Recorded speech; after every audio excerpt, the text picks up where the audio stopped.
الشيطان الرجيم بسم الله الرحمن الرحيم والعاقبة للمتقين ولا عدوان إلا على الظالمين وأشهد أن لا إله إلا الله وحده لا شريك له وأشهد أن سيدنا وحبيبنا وعظيمنا وقرة أعيننا سيدنا محمد بن عبد الله بن عبد المطلب سيد الكونين والثقلين والفريقين عبده ورسوله وحبيبه وصفيه وخير خلقه أرسله بهدى ودين الحق ليظهره على الدين كله ولو كره المشركون. Monsieur le secrétaire général, Monsieur le directeur du centre universitaire de Passy, Mesdames et Messieurs les enseignants-chercheurs, Mesdames et Messieurs les étudiantes et étudiants, Mesdames et Messieurs honorables invités en vos rangs, qualité, notre pauvre dire, وأحييكم بتحية من عند الله مبارك وأقول لكم السلام عليكم ورحمة الله وبركاته. وعليكم السلام ورحمة الله. Bien évidemment, c'est avec une immense joie et une fierté de me retrouver pour la énième fois dans ce palais pour plusieurs raisons. Un palais dont j'ai beaucoup de respect et d'estime. Un palais où est issue ma fille aînée. Ma fille aînée, elle a fait ses études dans ce palais. Donc, j'accorde une importance capitale à ce palais du savoir. Mais je manquerai un devoir moral si, à l'entente de mon propos, au nom de tous les Anjouanaises et des Anjouanais, au nom, en vos noms, en votre nom et à mon nom personnel, je manquerai un devoir moral si je ne témoigne pas notre reconnaissance au père de l'Université des Comores, le président Azali Assoumani. Chaque matin, nous devons nous poser la question, quand on regarde le nombre d'étudiants qui se trouvent à l'université de Passy, à la Grande Comore et à Moïli, le nombre de ces étudiants, et de se demander qu'est-ce qui serait devenu si on n'avait pas créé une université aux Comores. La question est légitime et il faut la poser. Donc, c'est un devoir de lui témoigner cette reconnaissance et dire que il est à Katunjari. Kakila machona la ogani, ils osent y parvenir, Zampula Valley, Aoula Kagoni. Mesdames et messieurs, je pense que par ailleurs, c'est une chance, sinon une première, d'avoir à la tête d'un pays, un chef d'État qui place dans ses préoccupations quotidiennes le problème de la jeunesse. Quand on regarde le plan Comores émergent, la jeunesse occupe une place de choix, tant sur la formation que sur l'entrepreneuriat. Et il serait une erreur de vouloir former dans un palais que moi j'appelle, on dit l'université de Passy, moi j'appelle le palais du savoir. Parce que si on dit université, on la réduit à une formation. On la réduit à un diplôme. Or, les gens qui sortent de ce site, ils sont doués d'une capacité de savoir qui dépasse le diplôme. C'est pourquoi moi, personnellement, je l'appelle le palais du savoir.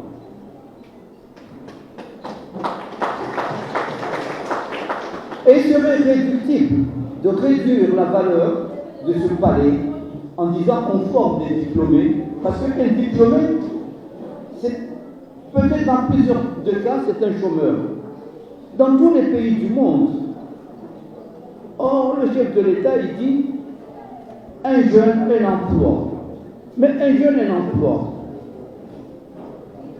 ça ne veut pas dire un jeune, un fonctionnaire.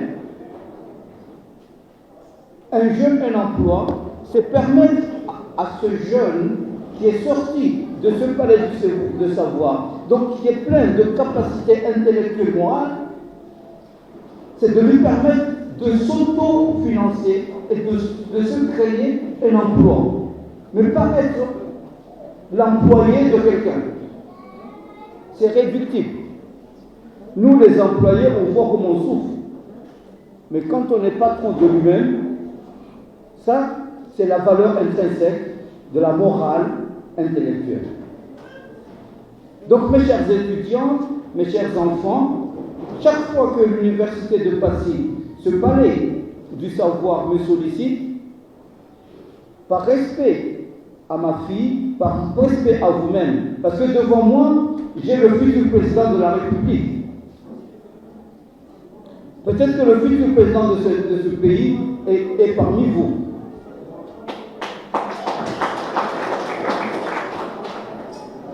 Devant moi, j'ai les futurs ministres. Nous avons un ministre qui a 25 ans. Devant vous, j'ai les députés. Devant vous, j'ai des médecins. Devant vous, j'ai le savoir et l'espoir, sinon le futur de ce pays. Donc, chaque fois que je suis sollicité, je me donne une obligation morale. C'est ce matin que le SG m'a dit, il faut venir ouvrir. J'ai dit, quel séminaire? Il me dit, recherche à Passy. J'ai dit, bon, si c'est Passy, j'annule tous mes rendez-vous et je serai présent. Et je n'ai rien préparé pour être là.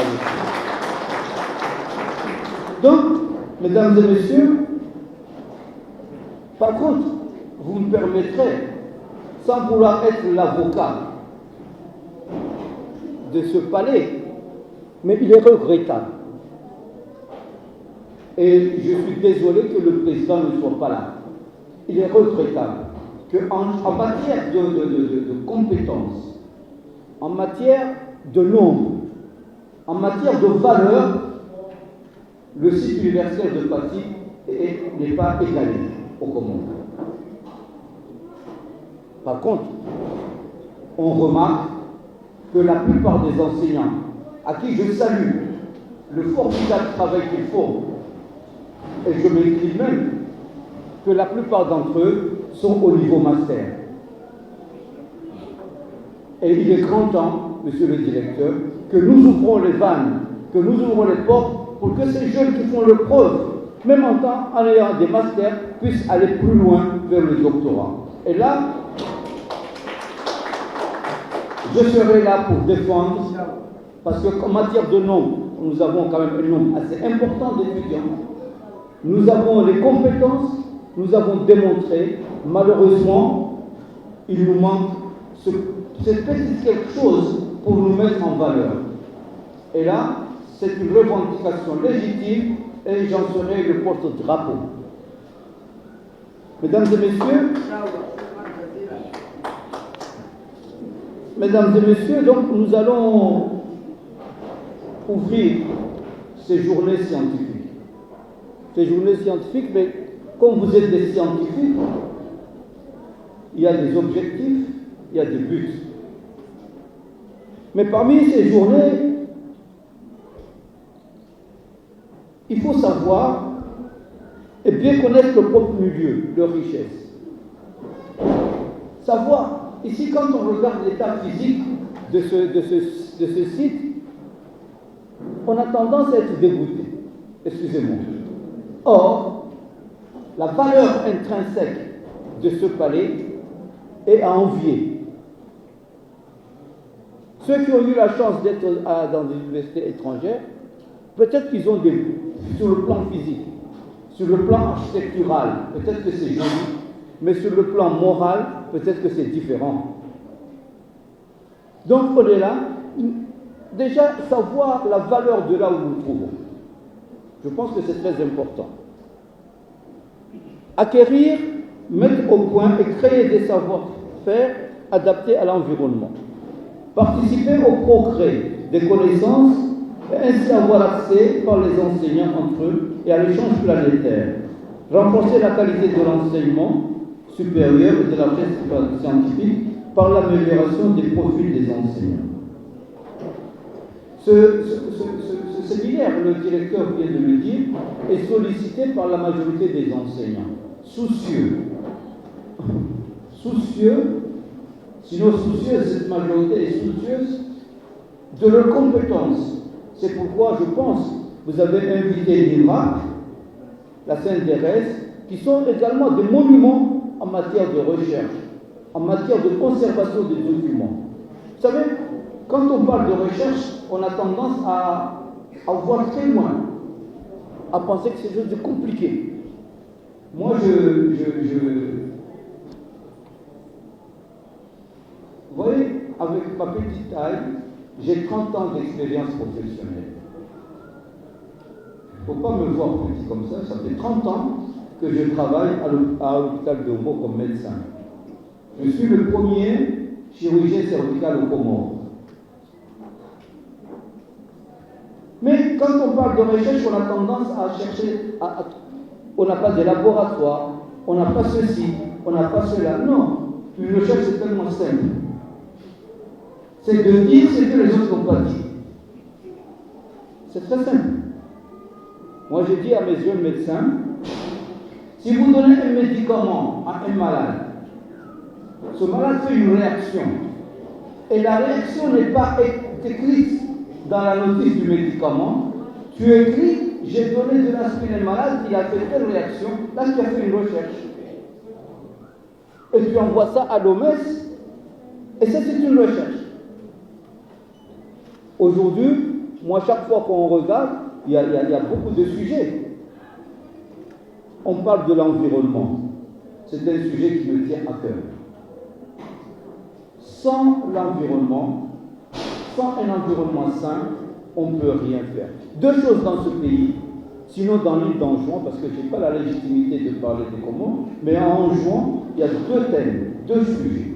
Le jour qu'on aura réglé ce sujet, Anjouan sera une île épanouie. L'environnement et la justice. Vous savez, mesdames et messieurs, au risque de prendre votre temps, nous avons l'île la plus belle. La perle des Comores.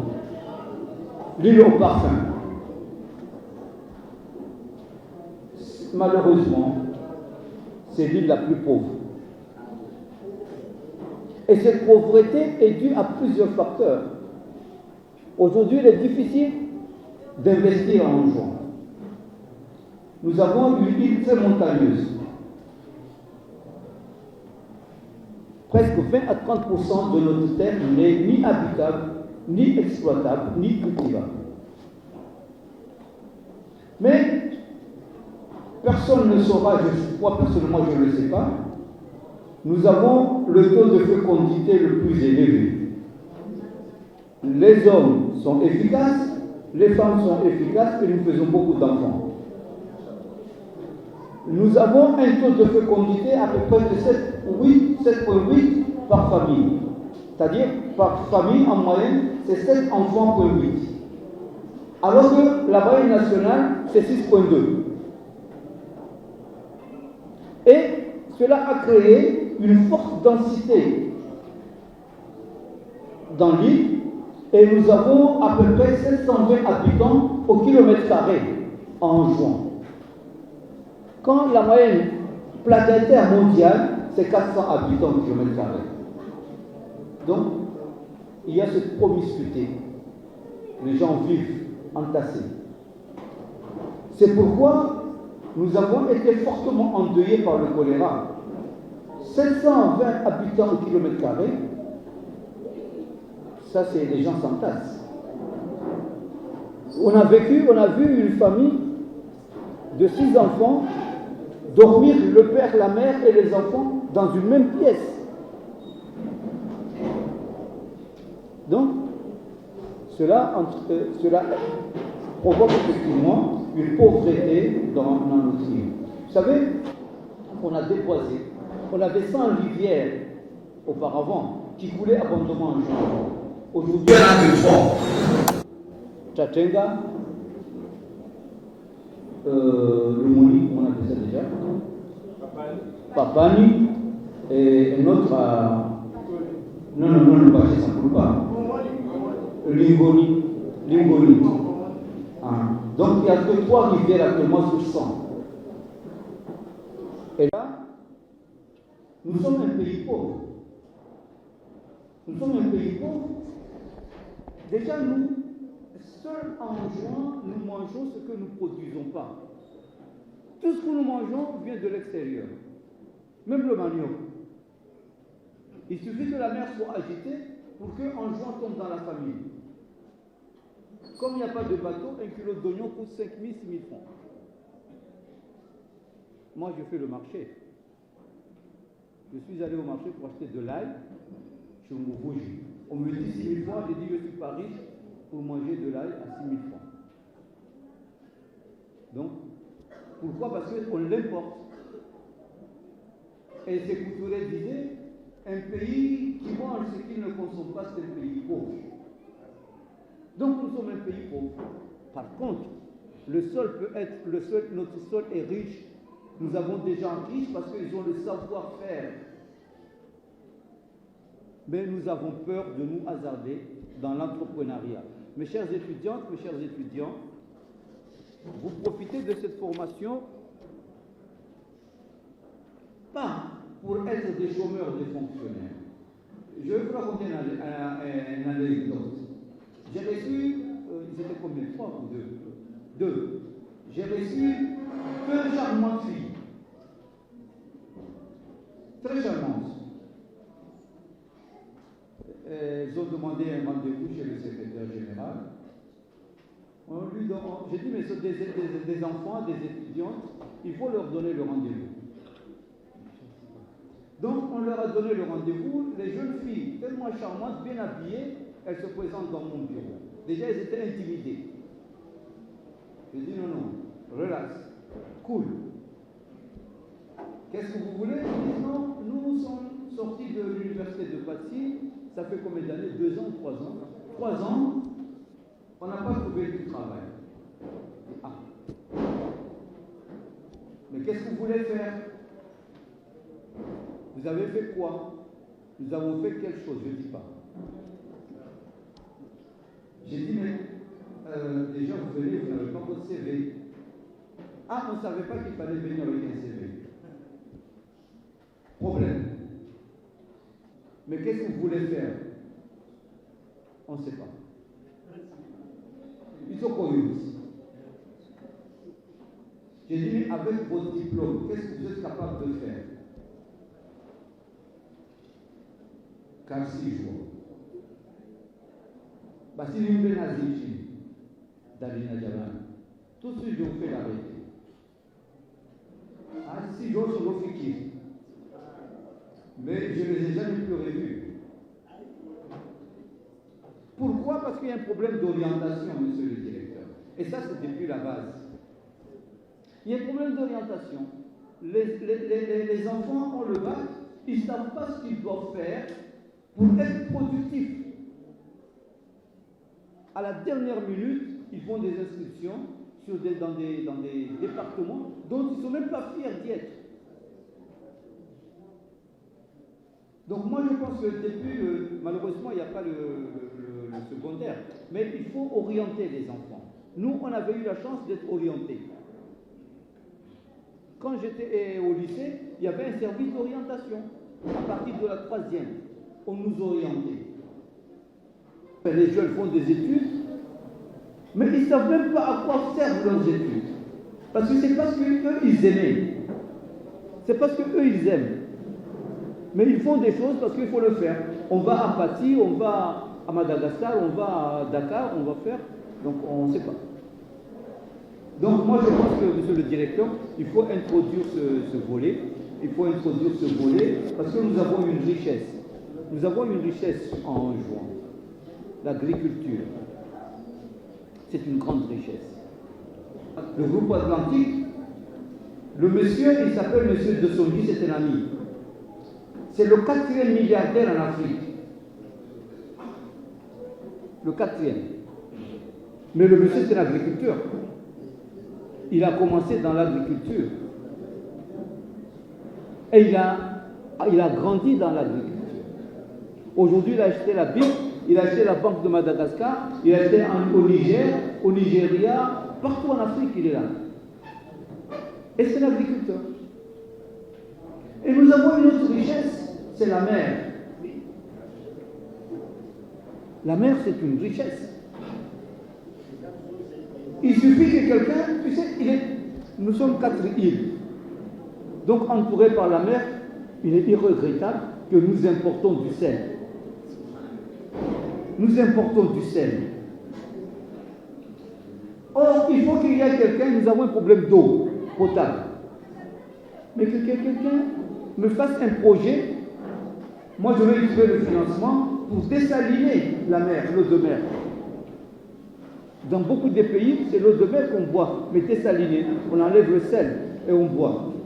Mais comme c'était dit dans le Coran, Dieu l'a dit, Hada akun furatun sa'irun sharabuha wa hada milhun ujaj. Wa min kulli ta'kuluna lahman tariyan wa tastakhrijuna hilyatan talbasunaha wa tara al-fulka fihi mawakhira tabtaghu min fadli wa la'allakum tashkurun. Ça c'est la richesse de la mer. Pour qu'une femme soit belle, il faut qu'elle soit ornée de diamants. Et c'est dans la mer qu'on trouve le diamant. Il y a le poisson. Donc, moi je pense, monsieur le directeur, mesdames et messieurs, que ces rencontres, donc c'est une opportunité, mais aussi pour les antennes de l'IRAP du CNDRS, installées en juin, le site universitaire, de partager leur expérience, et surtout pour le développement durable commun. Monsieur le directeur, mes chères enseignantes, mes chers enseignants, mesdames et messieurs les futurs, quand je dis les futurs, Excellence, mesdames et messieurs les futurs, je parle des futurs, les présidents, les députés, les ingénieurs, tout ce que vous voulez, les futurs milliardaires de ce pays. C'est sur j'espère que nous allons pouvoir sortir de ces 3 jours avec des résultats probants, et le gouvernement d'Anjouan sera très attentif aux conclusions qui vont sortir de là, sur ce que j'ai ouvert les journées scientifiques de l'université de Paty. Je vous remercie de votre aimable attention.